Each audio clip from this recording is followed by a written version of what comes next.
My wife got caught cheating. I found out that I contracted a sexually transmitted disease. Then the doctor told me that my contagious wife was to blame. One Thursday afternoon at work, everything seemed like a typical day until I went to the bathroom and experienced a pain so sharp, so intense, it almost made me double over. I felt like I had been stabbed by a red-hot poker, and before I knew it, I let out a loud, involuntary shout. The pain was so shocking and raw that it took me a moment to regain my breath. As the ache simmered down to a dull throb, I knew I couldn't stay at work any longer. I quickly left, telling my boss I wasn't feeling well and needed to see a doctor. I went straight to see Dr. Wilson, our family doctor for nearly a decade. He had seen my kids grow up, helped us through seasonal illnesses, and knew our family well. It felt like the right choice. He was someone I trusted.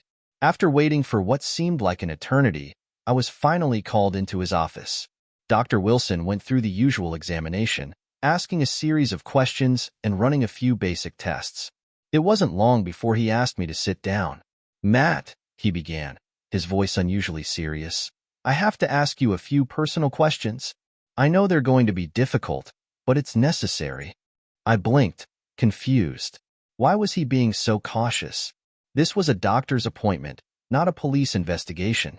Personal? "Sure, whatever you need to ask," I replied, trying to remain calm. Dr. Wilson sighed, rubbing his temples before looking at me directly. "Matt, based on the test we ran, it looks like you have a sexually transmitted infection. The good news is that it's treatable. But I'm afraid this diagnosis requires us to take certain steps. Legally, we have to follow up on this." His words felt like a punch to the gut.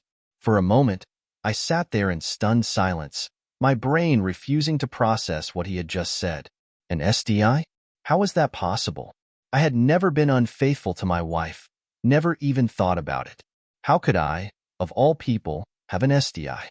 "Matt, are you okay?" Dr. Wilson asked, snapping me back to reality. I shook my head, my voice barely a whisper. "No, I'm not okay, document.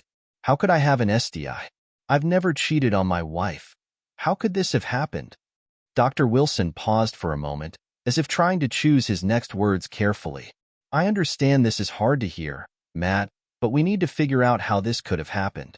Who have you been intimate with recently?" "My wife. Only my wife." The realization of what I had just said hit me like a freight train. My stomach churned, and before I could stop it, I vomited right there in front of Dr. Wilson. He quickly handed me a trash can, but the damage was done. The truth was out in the open. The room felt like it was spinning. My wife. The only explanation was that she had been unfaithful. The idea seemed too surreal to grasp. We had been married for almost 15 years. We had built a life together, raised our children, and shared countless memories. How could she betray me like this? Dr. Wilson, ever the professional, kept his voice calm. "Matt, I know this is hard, but we need to address this. If you've been faithful, then we have to assume your wife gave you the infection. You'll need to tell her, and she will need to come in for treatment." I stared at him, my head buzzing with 1,000 thoughts. "What happens next?" I asked, my voice hollow. "Well," Dr. Wilson replied, "we'll need to identify her sexual partners. The law requires us to contact everyone she's been with so they can be informed. The CDC might get involved as well." The thought of my wife being with someone else, maybe multiple people, made me feel physically ill again. I couldn't stay in that office any longer. I muttered my thanks to Dr. Wilson and left, feeling like a zombie as I drove home. For the first time in what felt like months, I left work early. When I pulled into our driveway, her car was gone, and the house was eerily quiet. The kids were still at school, and I was left alone with my thoughts. I sat down in the living room, staring blankly at the wall. I wanted a drink, needed one, in fact, but the antibiotics I had been prescribed made that impossible. So I just sat there, trying to piece together the shattered fragments of my life. How long had this been going on? How many times had she cheated? Was it with just one person, or were there others? I thought back to our life together. How we had met, the years of happiness, the children we had brought into the world. Everything we had built together suddenly felt like a lie. Hours passed like minutes, and before I knew it, I heard the front door open. Laughter filled the air. A laugh I had once loved, but now it grated on my nerves. She walked in, still laughing, and right behind her was a man I had never seen before. He looked younger than me, maybe in his early 30s, and he had that same deer-in-the-headlights look when he saw me sitting there. "Matt, what are you doing home?" she asked, her voice faltering as she took in the sight of me sitting in the living room. I didn't answer her question. Instead, I turned my gaze toward the man standing behind her. "Tell your boyfriend here that he gave you an STI. Her laughter stopped instantly, her face draining of color. "What are you talking about?" she stammered, her voice shaky. I stood up, my hands trembling with rage. "You know damn well what I'm talking about. I went to the doctor today because I was in pain, because I was in so much pain I couldn't function. And guess what? I've got an STI. Now, how do you suppose that happened?" Her face crumpled as she realized there was no escaping the truth. She burst into tears, sobbing uncontrollably. The man she had brought into our home looked horrified. Without a word, he bolted for the door, leaving her to face the consequences alone. "I didn't know, Matt. I didn't know," she cried, her voice barely audible between sobs. "Yeah, you didn't know," I spat, my voice dripping with venom. "But you knew what you were doing when you cheated. Get out. Both of you. Go to the doctor and tell them exactly who you've been screwing." She stood there, still sobbing, but I was too tired to keep arguing. I just collapsed back into the chair, utterly spent. A few minutes later, I heard the car start, and then she was gone. For the rest of the afternoon, I sat in silence, replaying everything in my mind. How had it come to this? We had been happy once, hadn't we? We had 2 beautiful kids, a nice house, a good life. Or so I thought. Eventually, the kids came home from school. Anna, our oldest, was the first to notice something was wrong. She came into the bedroom, her face full of concern. "Dad, why are you home early? And, have you been drinking?" she asked, her voice laced with worry. I hadn't been drinking, though God knows I wanted to, but I must have looked a mess. I glanced at her, then at Ethan and Mia, who were standing in the doorway, unsure of what to say. "Kids," I began, my voice hoarse, Your mom might have given me something.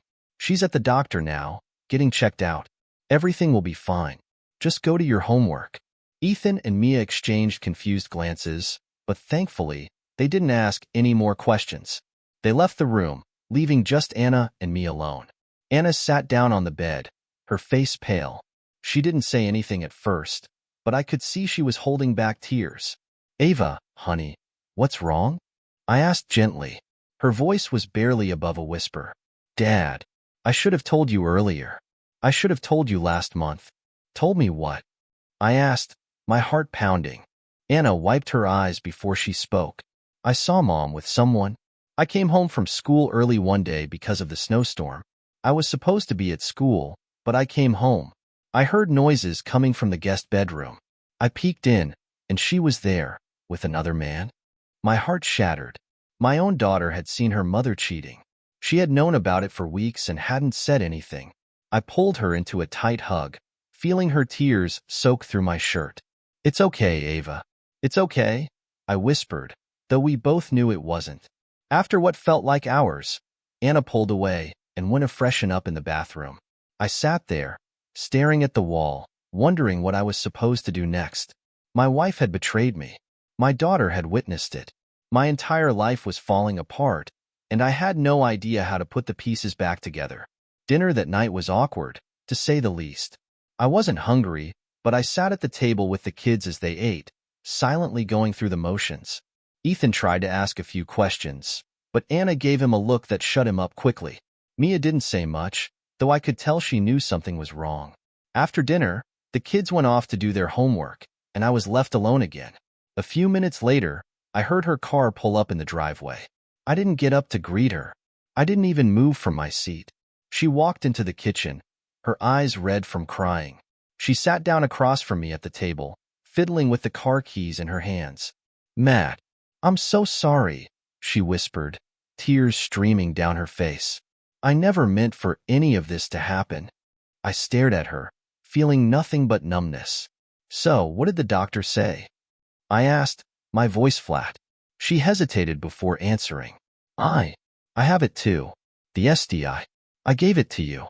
Yeah, I figured that much, I replied coldly. How long has this been going on, Sophia? She looked down at the table, unable to meet my gaze. A while, she admitted softly. I'm so sorry, Matt. I never wanted to hurt you. You didn't want to hurt me?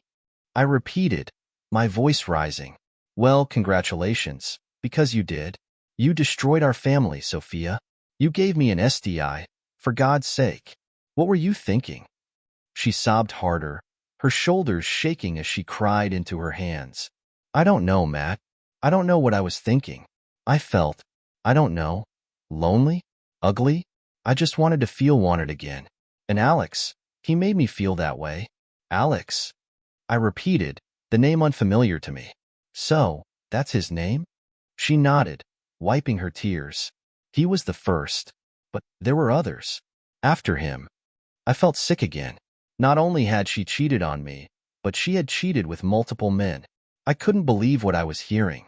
How many, Sophia? I asked, my voice barely audible. How many others? She didn't answer right away. When she finally spoke, her voice was so quiet I almost didn't hear her. 4, she whispered. There were 4 others. I stood up, feeling like the room was closing in on me. I needed to get out of there. Needed to clear my head before I did something I'd regret. Look, I said, my voice shaking. It's too late for you to find another place to stay tonight. You can sleep in the guest bedroom. But tomorrow, you need to start packing your things. We're done, Sophia. She looked up at me, her eyes wide with shock. Matt, please, please don't do this. I love you. I still love you. I made a mistake, but we can fix this. We can work through it. Work through it? I repeated, incredulous. How do you expect me to work through this? You cheated on me. You gave me an STI. You've been lying to me for God knows how long. How do you come back from that? Tears streamed down her face as she tried to plead with me, but I had already made up my mind. I wasn't going to let her manipulate me anymore. I can't do this, Sophia, I said, my voice firm. I can't trust you anymore. And without trust, what do we have? Nothing. She sobbed harder, but I turned my back on her and walked out of the room. I went into my den, my sanctuary, and sat down at my desk. There, away from her, away from the kids, I finally allowed myself to break down. I cried harder than I had in years, feeling the weight of everything come crashing down on me. When I finally calmed down, I went into the bedroom. The closet was half empty, her clothes already gone. The dresser drawers were open, but they, too, were mostly empty. The room felt as hollow as I did. That night, I barely slept. Every time I closed my eyes, I replayed the last few months, wondering how I had missed the signs. How long had she been sneaking around behind my back? How many times had she lied to me? The betrayal cut deeper than anything I had ever experienced, and I knew that nothing would ever be the same again. The next morning, I got up early, showered, and went into work. I was the first one in the office, and the quiet solitude of the early morning gave me some time to think. After making a few phone calls, I arranged to take a few weeks off. I needed time to process everything that had happened. When I got home later that afternoon, she was sitting in the living room, her eyes red and swollen from crying. I could tell she had been thinking about what came next, but I didn't care. I had made my decision. Matt, she began, her voice shaky, where do we go from here? I know I've hurt you, but is there any chance we can fix this? I still love you. I stared at her, feeling nothing but anger and resentment. You love me? I repeated, my voice dripping with sarcasm. Is that what you call love? Cheating on me with 5 different men? Giving me an STI? That's your idea of love? She looked down at her hands, her fingers trembling. I made a mistake, Matt. I was lonely and I don't know. I just wanted to feel alive again. Alive? I scoffed. So, you slept with other men to feel alive? What about our marriage? What about our kids?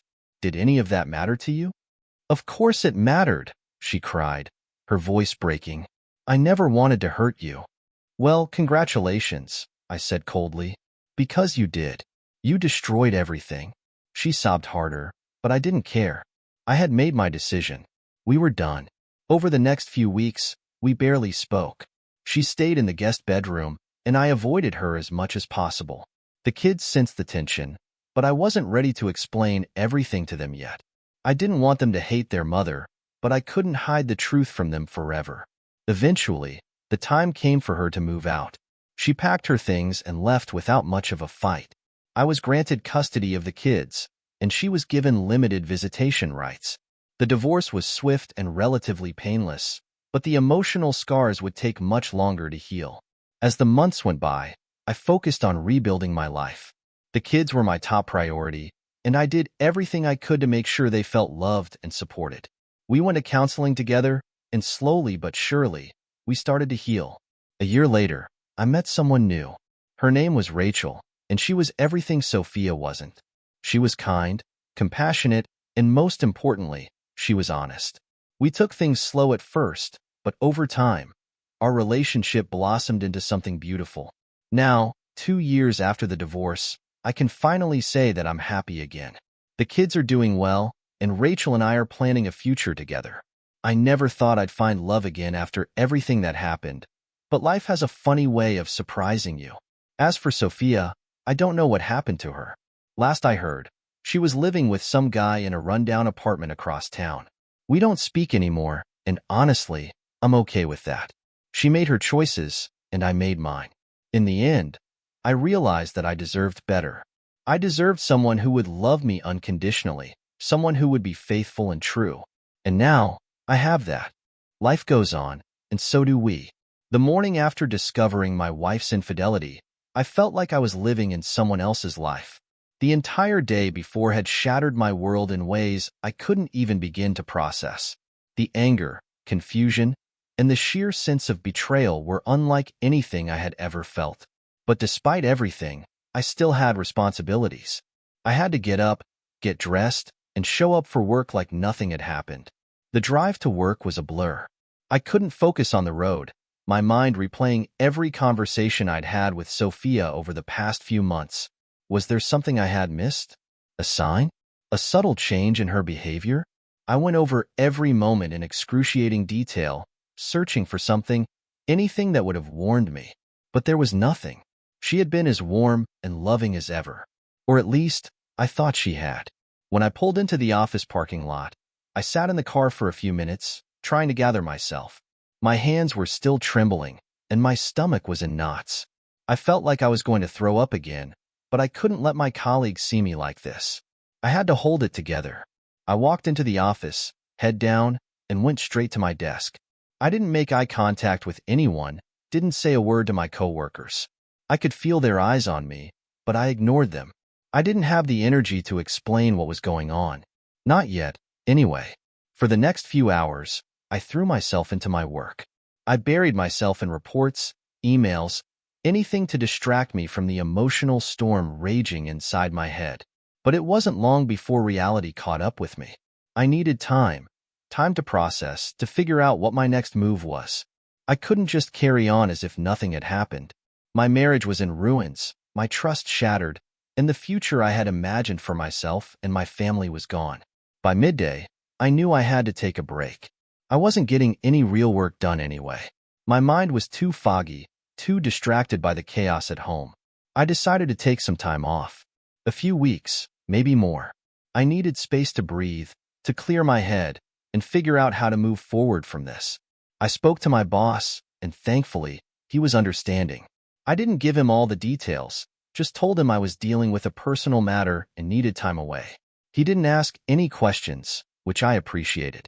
Once I had made the necessary arrangements, I left the office and headed back home, dreading what I knew was waiting for me. Sophia, the kids, the inevitable confrontation. I hadn't been ready to face it the night before, and I wasn't sure I was ready now. When I got home, the house was quiet. Sophia's car was parked in the driveway, and I could see through the window that she was sitting on the couch, waiting for me. My heart pounded in my chest as I walked to the front door, feeling like I was walking toward an execution. As I stepped inside, she looked up at me, her eyes red and puffy from crying. She had been crying all night, I could tell, but I didn't feel sympathy for her. I didn't feel anything except the cold, hard knot of anger and betrayal that had taken root in my chest. "Matt," she began, her voice trembling. I held up a hand to stop her. "Don't. Just don't."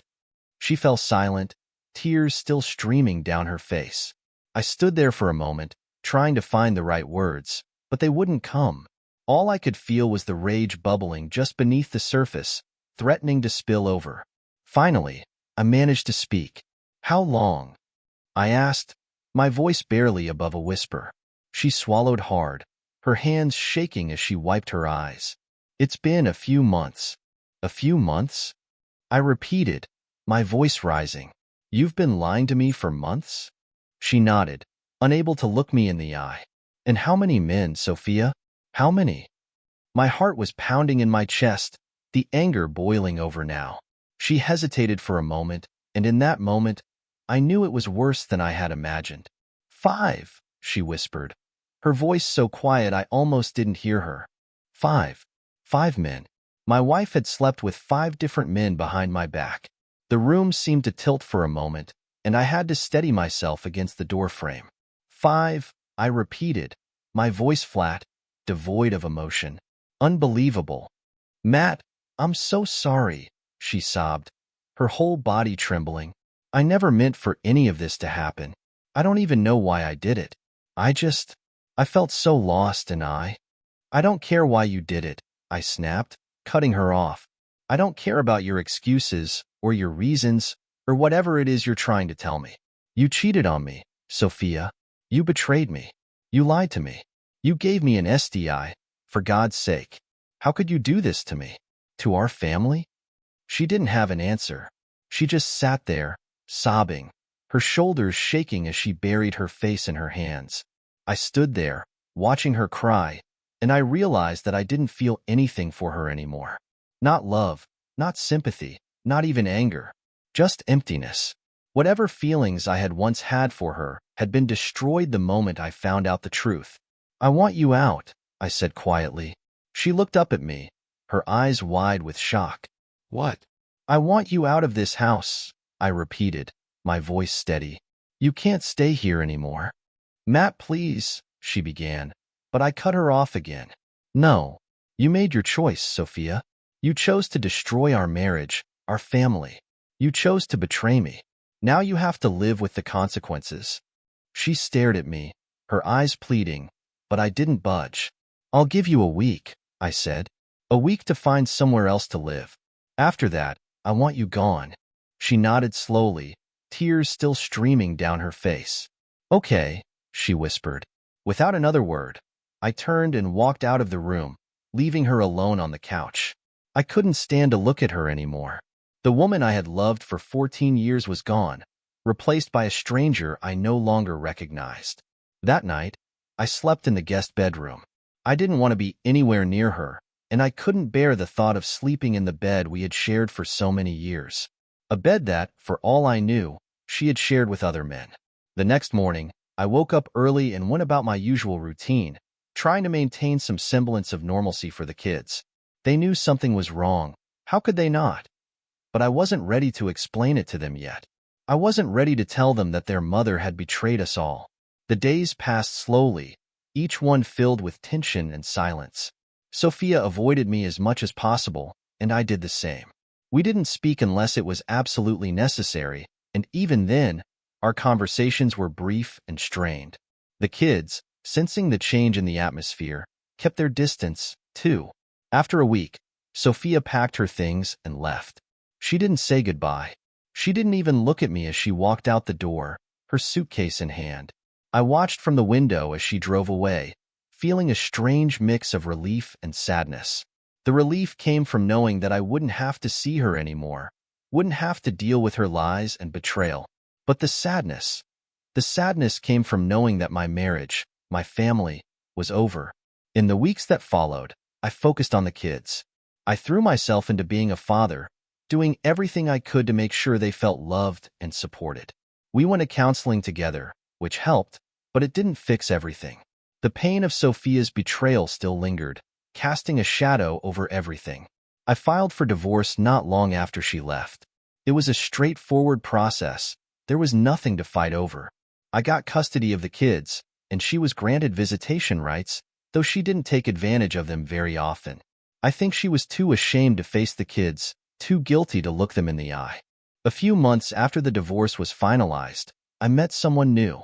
Her name was Rachel, and she was everything Sophia wasn't. She was kind, caring, and honest.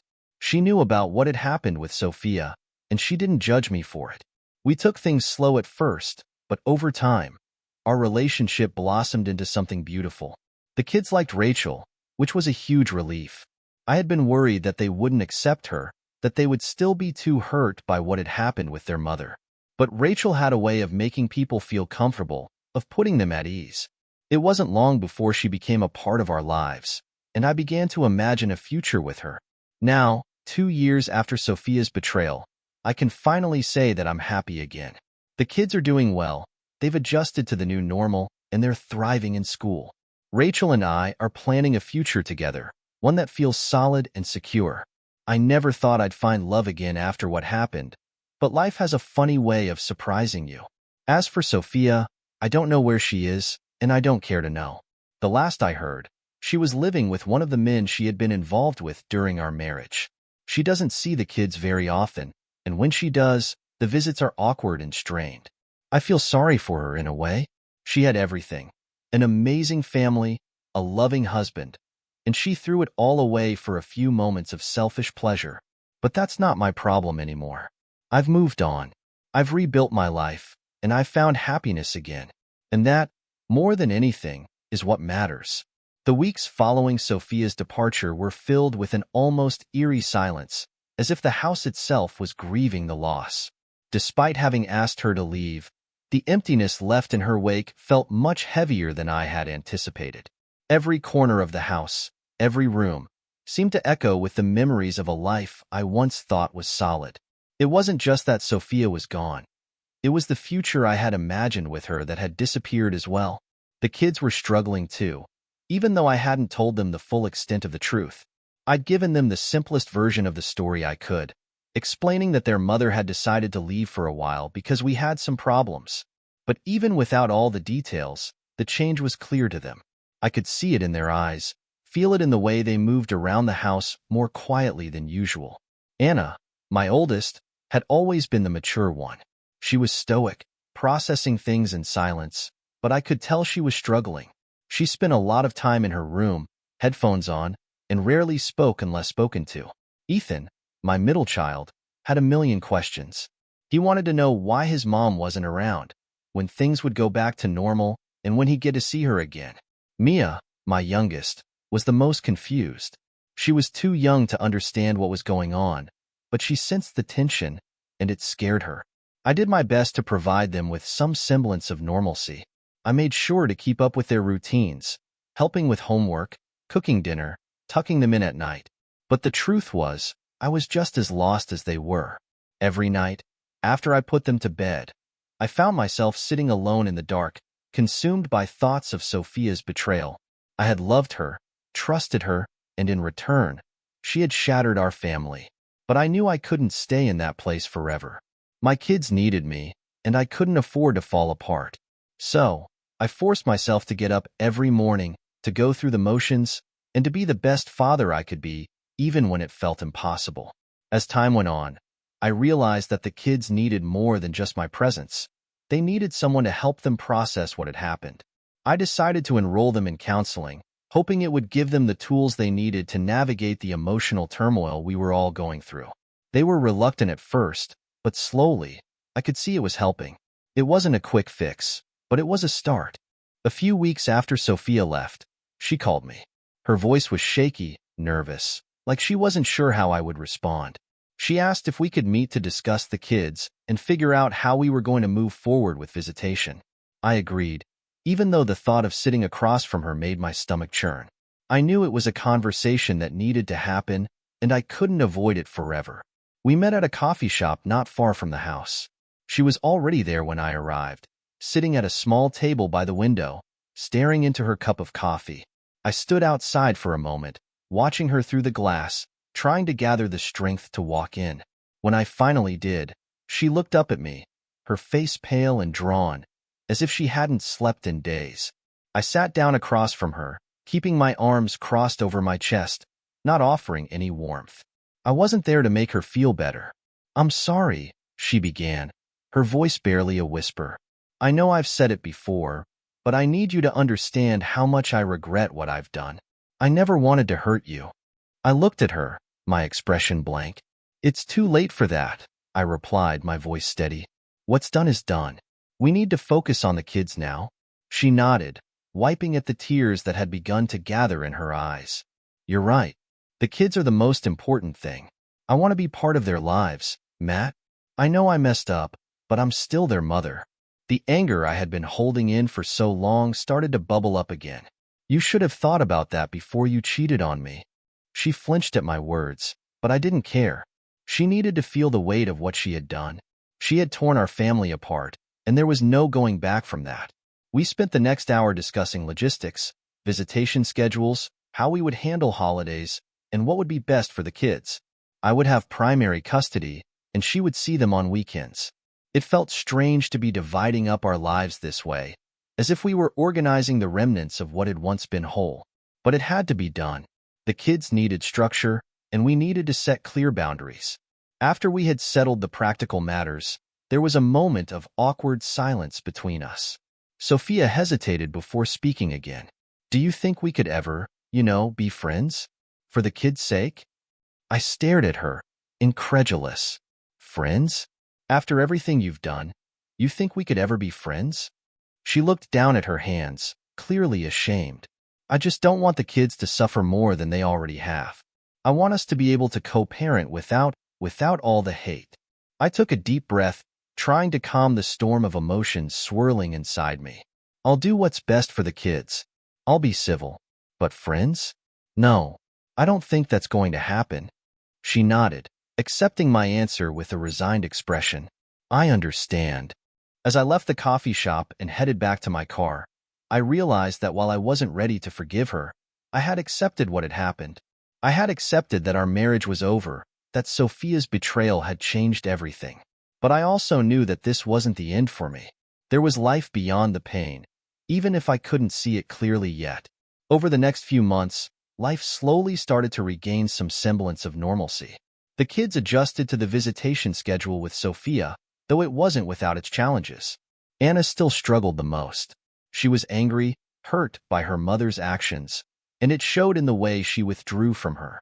Ethan was more resilient, though I could tell he missed the way things used to be. Mia, still too young to fully understand, clung to me more than ever, as if she was afraid I might leave too. We all attended counseling together, which helped us talk through the emotions we were feeling but didn't always know how to express. It wasn't a quick fix, and there were still difficult days, but we were healing, slowly but surely. As the pain of Sophia's betrayal began to dull, I started to think about my future. There was a part of me that still felt broken, still unsure if I could ever trust anyone again. But there was another part, a small but growing part, that knew I didn't want to spend the rest of my life alone. I started going out again, reconnecting with old friends, going to events I had once enjoyed but had stopped attending during the final years of my marriage.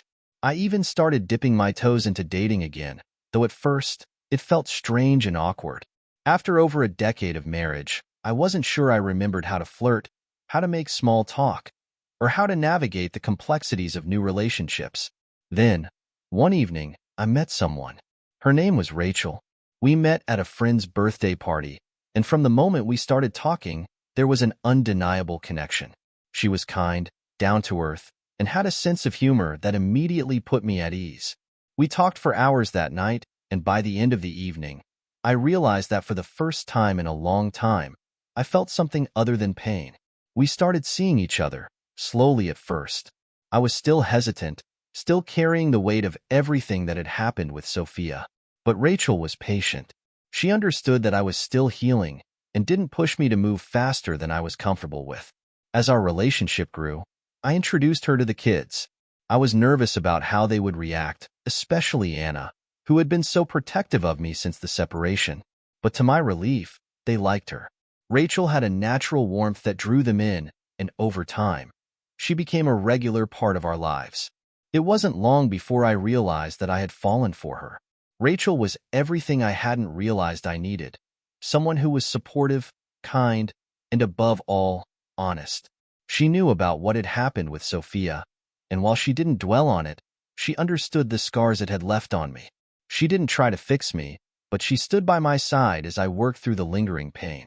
A year after I had asked Sophia to leave, I found myself standing in front of a mirror, getting ready for a date with Rachel. As I looked at my reflection, I realized how far I had come. The man staring back at me was no longer consumed by the betrayal that had once threatened to destroy him.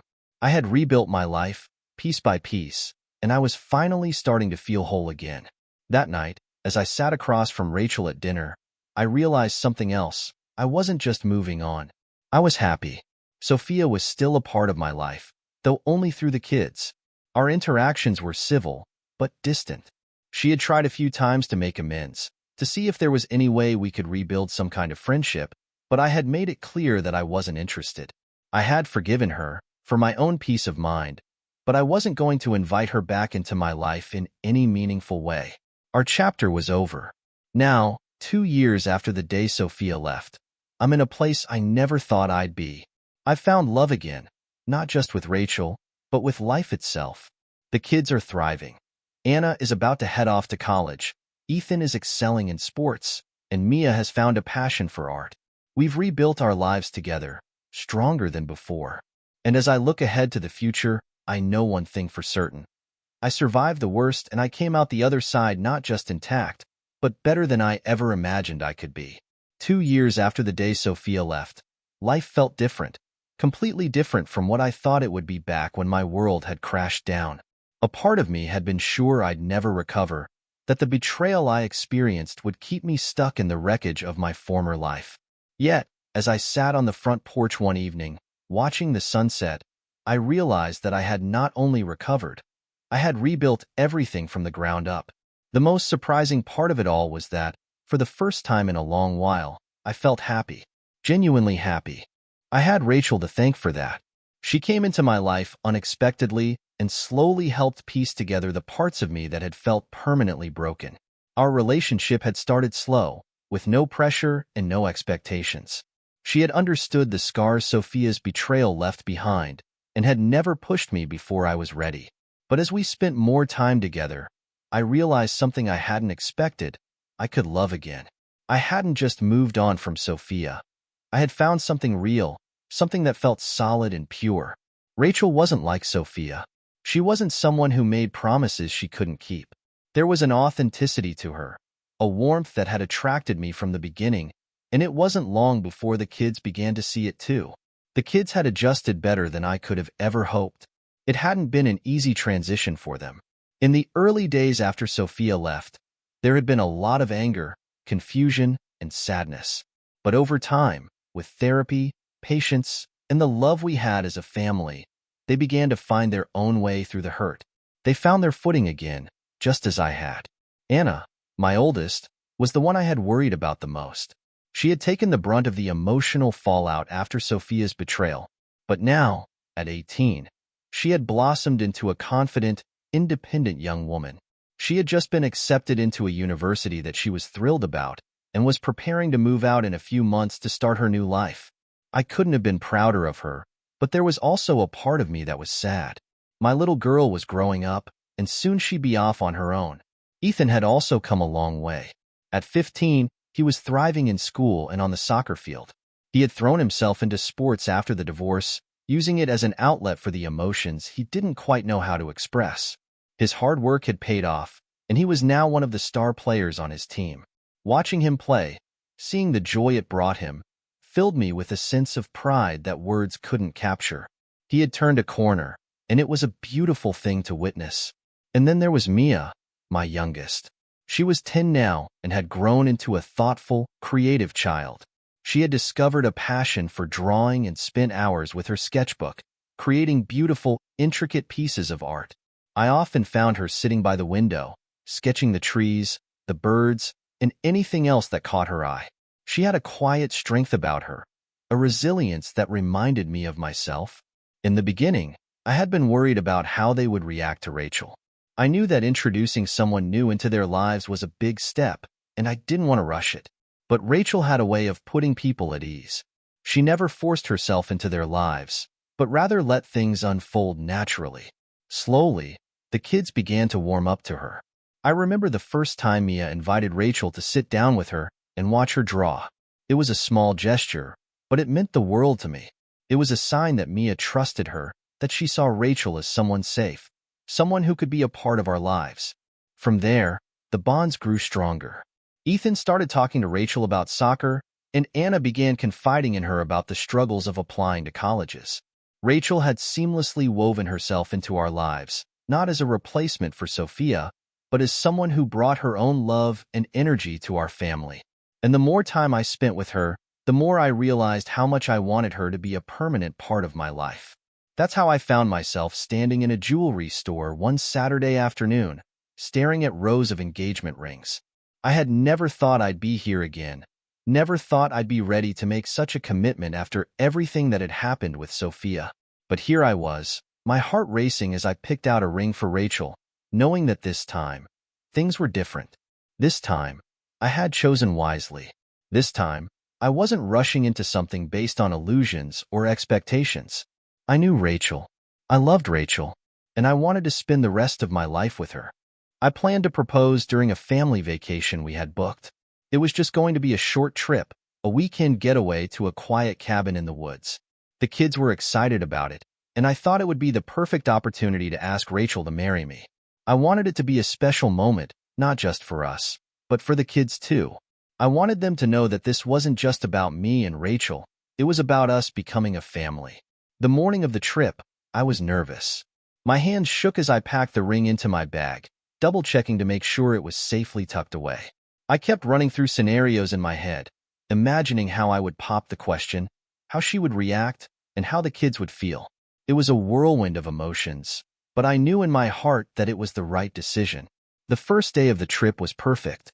We spent the day hiking, exploring the woods around the cabin, and having a picnic by the lake. The kids were laughing, and Rachel seemed more relaxed than I had seen her in a while.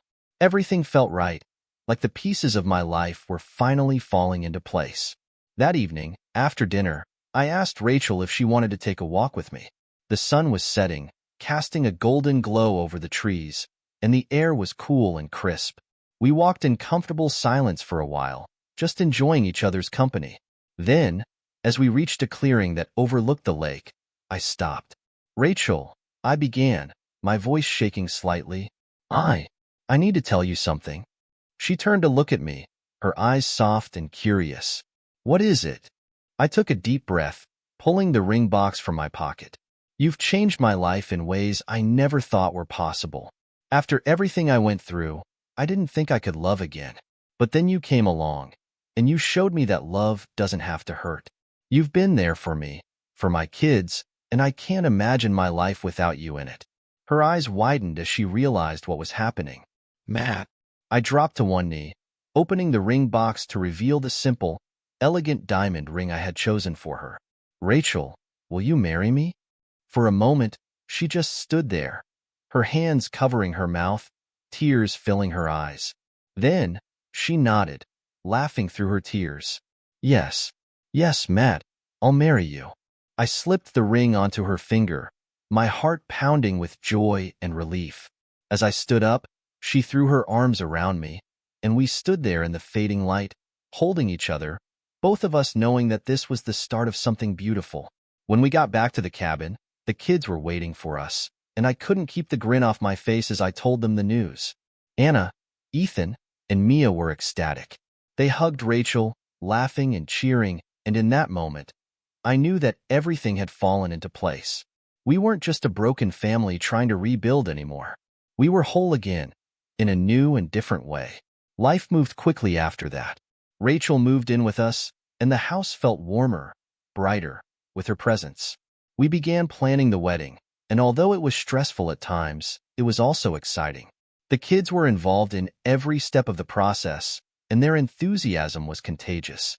The day of the wedding arrived faster than I had expected. It was a small, intimate ceremony held in a garden that Rachel loved. The kids were our witnesses, standing beside us as we exchanged vows, and as I looked into Rachel's eyes, I knew that I had made the right choice. This time, everything felt different. There were no doubts, no hesitations.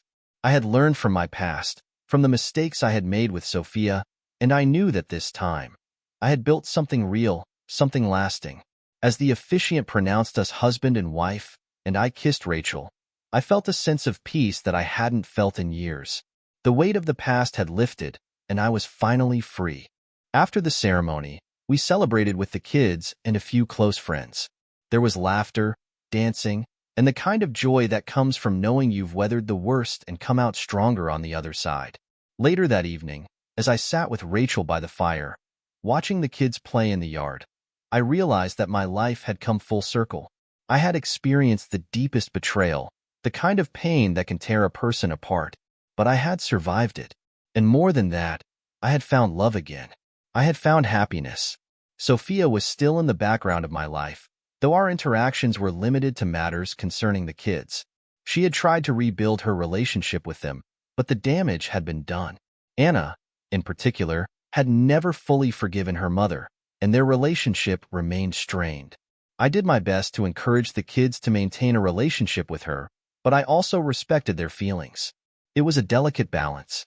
As for me, I had let go of the anger I once felt towards Sophia. I no longer resented her for what she had done. I had forgiven her, not for her sake, but for mine. I needed to move forward, and holding on to that bitterness would have only held me back. I wished her well, but I was done looking back. Rachel and I spent the next few years building our life together. We traveled, explored new places, and created memories with the kids. Watching them grow, seeing them flourish, was one of the greatest joys of my life. They had come through the storm stronger than I could have ever imagined. One evening, after dinner, Mia came up to me with her sketchbook. "Dad," she said, her eyes bright with excitement, "look what I drew today." I took the sketchbook from her, marveling at the intricate drawing of our family. Me, Rachel, Anna, Ethan, and Mia, all standing together, smiling. It was a beautiful representation of the life we had built together, and as I looked at it, I felt a deep sense of gratitude. This was my life now, a life filled with love, laughter, and the people who mattered most to me. I had been through the fire, but I had come out the other side whole. I smiled at Mia, pulling her into a hug. "It's perfect," I whispered, and it was. As the years went by, I realized that the darkest moments in life often lead to the brightest ones. The pain of Sophia's betrayal had once felt unbearable, but it had also paved the way for something better. I had found a new love, a new family, and a new sense of peace. Life, I had learned, was about second chances, and I had taken mine. As the years passed, I found myself reflecting more often on the winding road that had brought me to this point, a point I never thought I'd reach. It was hard to believe how much had changed since the day Sophia left, shattering the life I had built with her, and yet, here I was, more at peace than I had ever been. Rachel and I had now been married for 3 years. Our home was filled with love and laughter, and the kids had adjusted better than I could have hoped. The initial fears I had about blending our lives together, about whether the kids would accept Rachel as part of our family, had long since faded. They adored her, and it warmed my heart to see how naturally she had fit into our world. What once felt like broken fragments of my life had formed into something stronger, more resilient, and more beautiful than I ever imagined. Anna had just started her second year at university, majoring in psychology. Watching her grow from the quiet, hurt teenager she had been after Sophia's departure into the confident, bright young woman she had become filled me with pride. It hadn't been easy for her, none of it had, but she had channeled her pain into her studies, finding ways to understand human behavior and emotions. She told me once, during one of our long father-daughter talks, that she wanted to help others navigate the kind of emotional turmoil she had gone through herself. It was her way of making peace with the past,